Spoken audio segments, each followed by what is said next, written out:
नमस्कार। आज हम लोग सोलर अ, सोलर किरणों के सूर्य तापन के प्रभावित करने वाले कारकों के बारे में डिटेल में अध्ययन करेंगे। हम लोग ने चौकोट अपने पिछले क्लास में किया था कि इंसोलेशन को कौन कौन से कारण प्रभावित करते हैं। आज डिटेल्स में हम लोग बात करेंगे। तो सबसे पहले हम लोग बात करते हैं इंक्लाइनेशन पर, सूर्य के किरणों के तिरछेपन पर, इंक्लाइनेशन ऑफ सन रेज पर।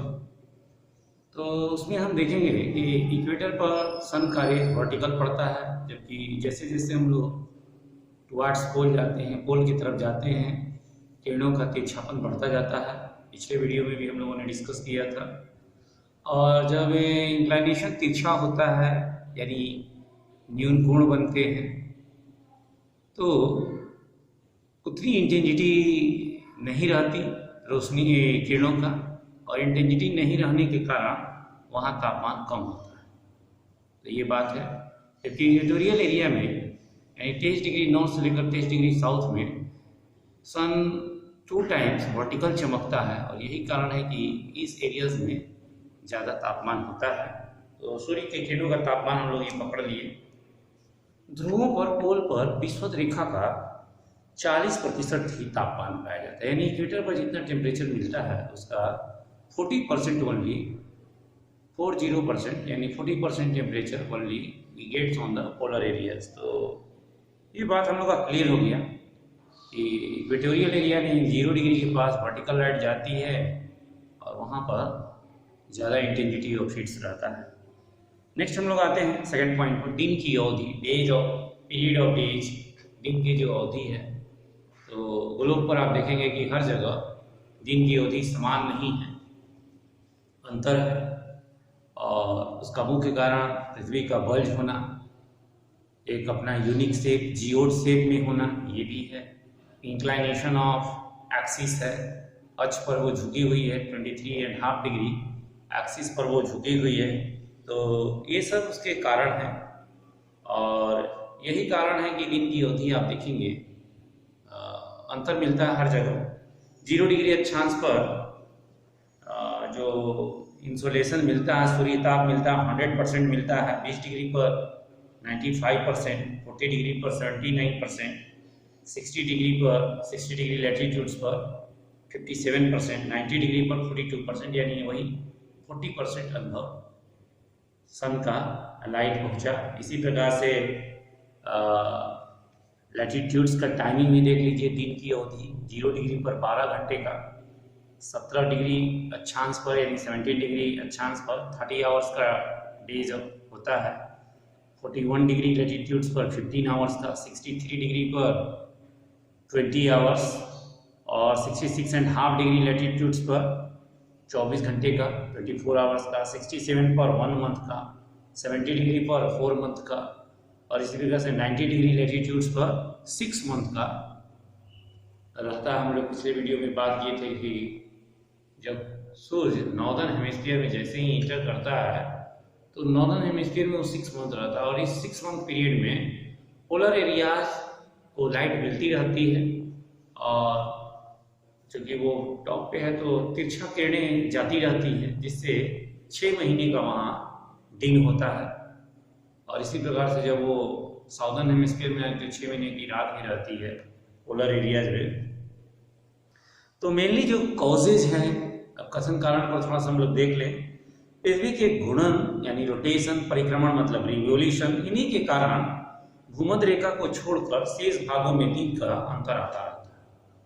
तो इसके लिए रोटेशन और रिवोल्यूशन फैक्टर है, और इसी यही कारण है कि दिन का अवधि चेंज होता रहता है।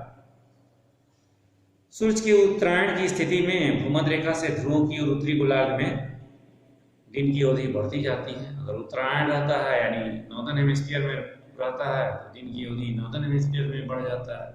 इसी प्रकार से साउदर्न हेमिस्फीयर में सूर्य रहता है तो दिन की अवधि साउदर्न हेमिस्फीयर में बढ़ जाता है, और जस्ट उसका वाइस वर्सा उत्तरी गोलार्ध में जब इधर बड़े दिन होंगे साउदर्न हेमिस्फीयर में तो उत्तरी गोलार्ध नॉर्दर्न हेमिस्फीयर में छोटे दिन होंगे, और जस्ट इसका वाइस वर्सा सेकेंड वाला में होता है। तो ये समझ में आ गया, कोई ये पॉइंट्स हम लोग जान चुके हैं। पृथ्वी से सूर्य की दूरी, ये इंपॉर्टेंट्स है, यहाँ से क्वेश्चंस भी आते रहते हैं। यहाँ पृथ्वी से सूर्य की दूरी में आप देखेंगे पॉइंट है उपसौर का, पेरिहीलियन और उपसौर, अपसौर, अपहीलियन का क्वेश्चन है। तो पृथ्वी देखेंगे, पृथ्वी यहाँ देख लीजिए, यहाँ सन हो गया, ये मान लीजिए ये नजदीक वाला टाइम है, 3 जनवरी की टाइम है, 3 जनवरी है, और ये हम लोग मान लेते हैं कि ये बहुत नजदीक है, यानी ये काफी नजदीक है, ये दूर है, ये 4 जुलाई का टाइम है, ये अपीलियन की है दशा, ये पेरिहीलियन उपसौर है।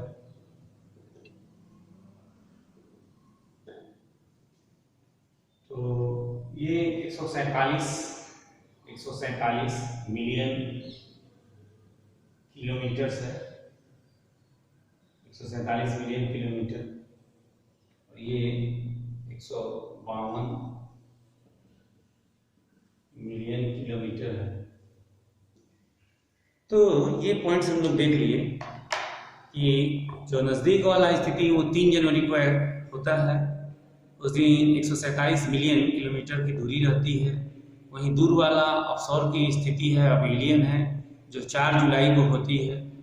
तो चूंकि पृथ्वी सूर्य का रिवॉल्यूशन इलिप्टिकल पाथ पर करती है, अंडाकार पथ पर परिक्रमा करती है, दीर्घवृत्ताकार पथ पर परिक्रमा करती है, जिसके कारण इसका नज़दीक और दूरी बदलती रहती है। तो ये बात है उसका, ये हम लोग जान चुके।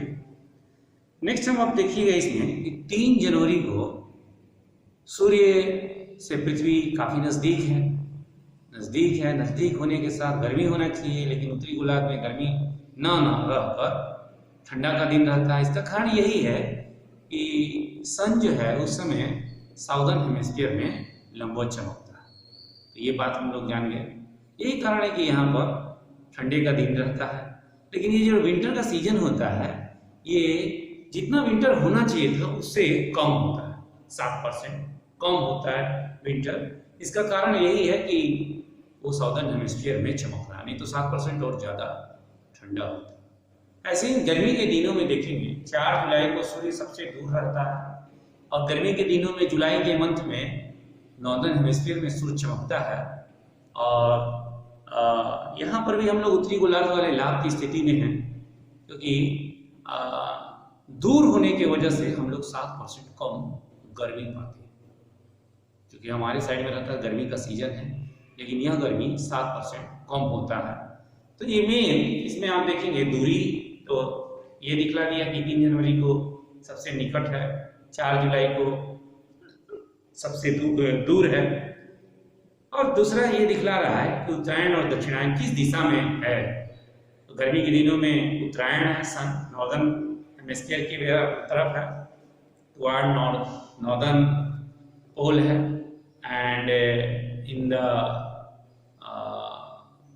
द विंटर सीजन्स, हम लोग के तरफ जब विंटर सीजन होता है तो उस समय जनवरी के महीने में साउथवार्ड सन रहता है। तो यही कारण है कि नॉर्दर्न वाले हेमिस्फीयर में जाड़ा 7% कम होता है और गर्मी 7% कम होता है, गर्मी भी कम पड़ता है। कि गर्मी कम पड़ने का मूल कारण है कि सूर्य बहुत दूर चला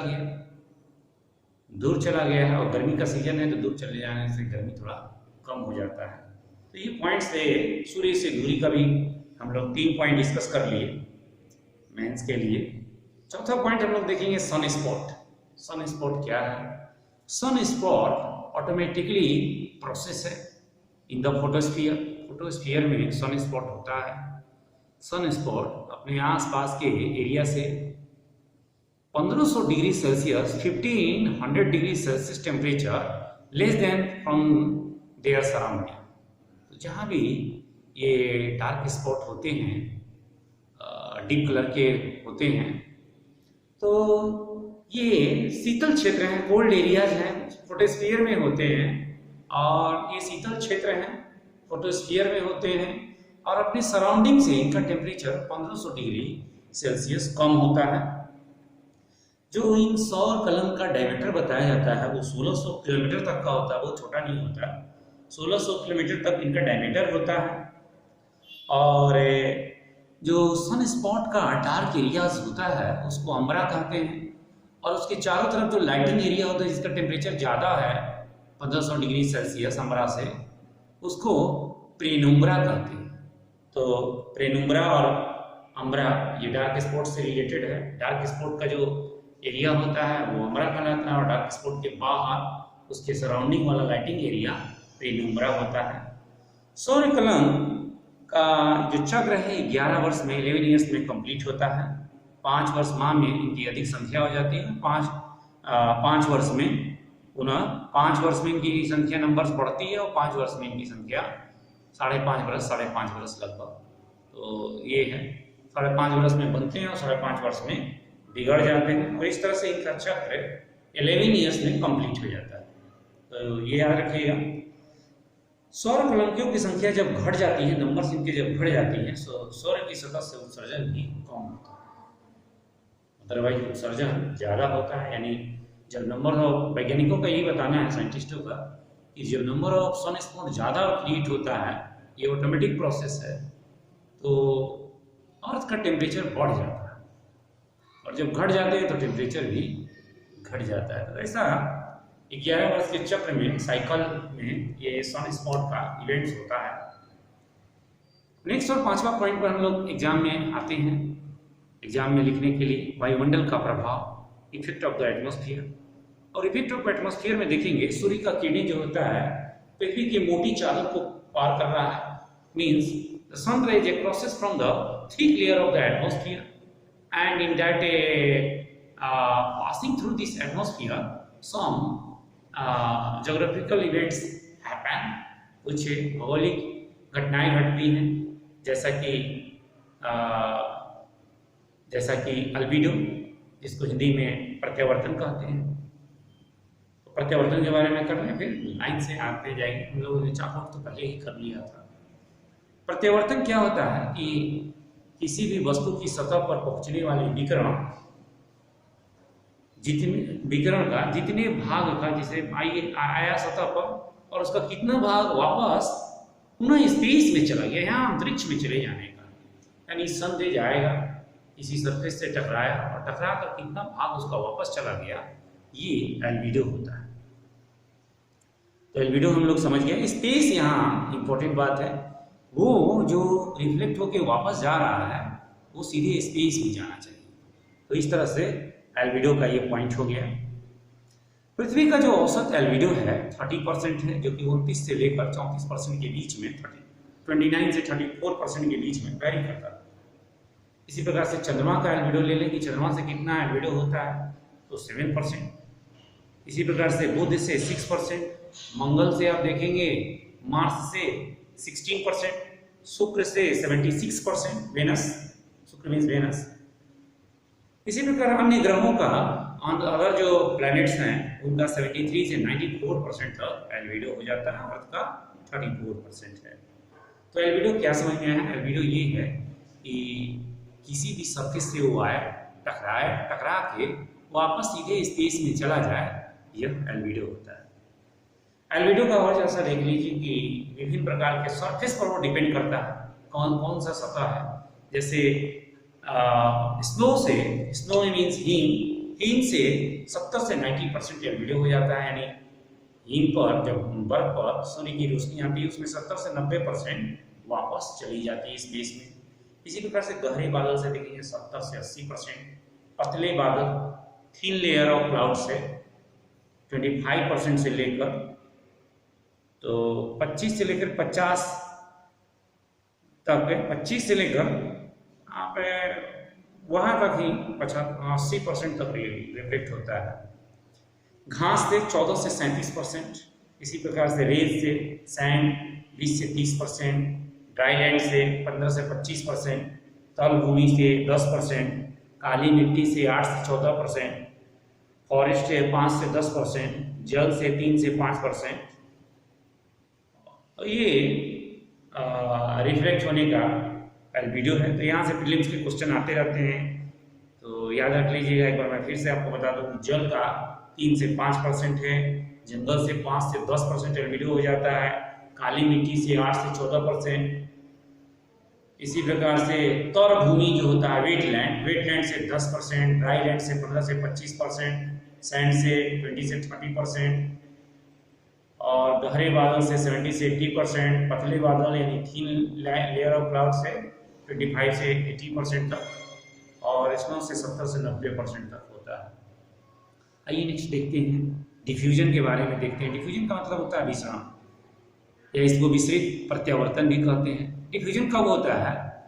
जब आसमान में धूल कण या जल कण का व्यास सूर्य के किरणों की तरंग दैर्ध्य से बड़ा होता है, यानी जो धूल कण है या जल कण है उसका व्यास जो है वो सूर्य के किरणों का उस समय जो सनरेज आ रहा है उसके वेवलेंथ से ज़्यादा हो, लंबा हो, तब वैसे विद्युतीय चुंबकीय लघु तरंग का जो विसरण होता है उनका, उस तरह के किरणों का विसरण करते हैं।